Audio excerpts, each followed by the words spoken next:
Tennessee have now banned drag queen performing, and also Irish libraries have to deal with protesters taking LGBTQ plus books out. If you look at Drag Queen Storytime, which is supposed to be the most innocent thing, Mayo last year for Pride, Mayo Pride last year, there was protesters saying it was disgusting and we're out to torment kids and paedophiles. Like, those horrible words are being used in our community. And I can only imagine what's happening in Tennessee right now, because I was the head of Dublin Pride's St. Patrick's Day Parade this year. In Tennessee, I would be arrested for that. And all I'm doing is my job. And all I'm doing is showing that being different is good, and being different can be a good thing.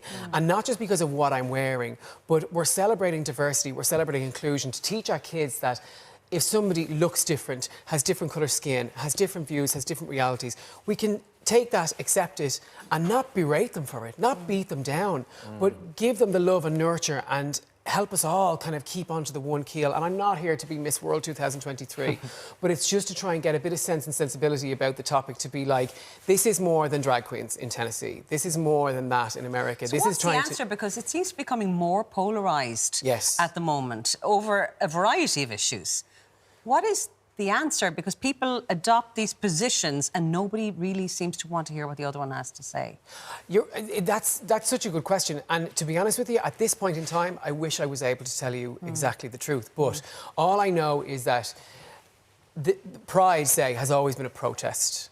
And this is what we should be doing, a peaceful protest, to stand up and say, we're not here to try and hurt your children or try and put something in front of them that's wrong. We're trying to show you that inclusivity, diversity. It's all about love. It's all about love. And start from there and work your way up, and just accept everyone for what they are and what they want to be in the future. Yeah. What really hit home with me is that the fact that you said that if you were in Tennessee, you would be arrested for doing your job. Yeah. That's just, when you make it personal like that, I think that's what helps. And if you look, a lot of the kind of the back and forth has been about, like, one of the rules within this bill says that men can't wear makeup in state of performance. But that then means... It's all theatre, all that television. That means we're talking about theatre, we're talking about Axl Rose and Kiss, we're talking about, you know, anybody who wears, even me and you stepping outside. On right now, do you know what I mean? Yeah. You do not. I do. Eyebrows on fleek.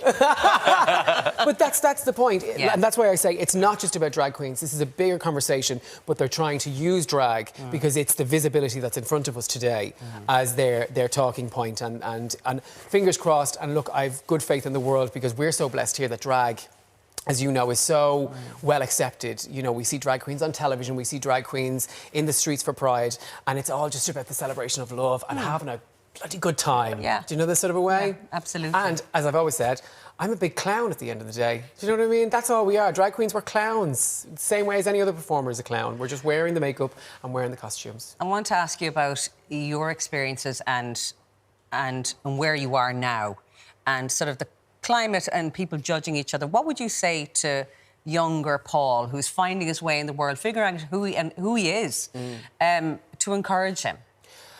Wow, I think the younger me, I went through awful bullying in secondary school. It was terrible, it was awful. I left during 5th year. I have no secondary level education, you know, finished. And all I ever wanted was somebody just to grab my hand in the process of school and say, don't worry, you're going to get through this, everything's okay, we have your back.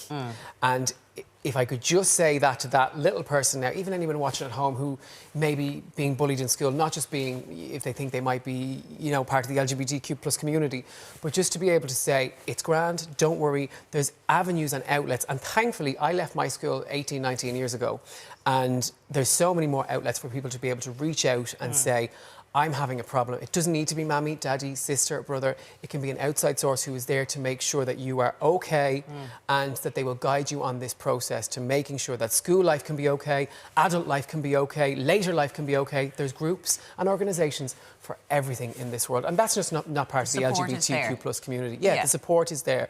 Reach out, drop me a DM. I'll send you all the links, because believe you me, I've used half them at this stage of my life. Fair play, Chip.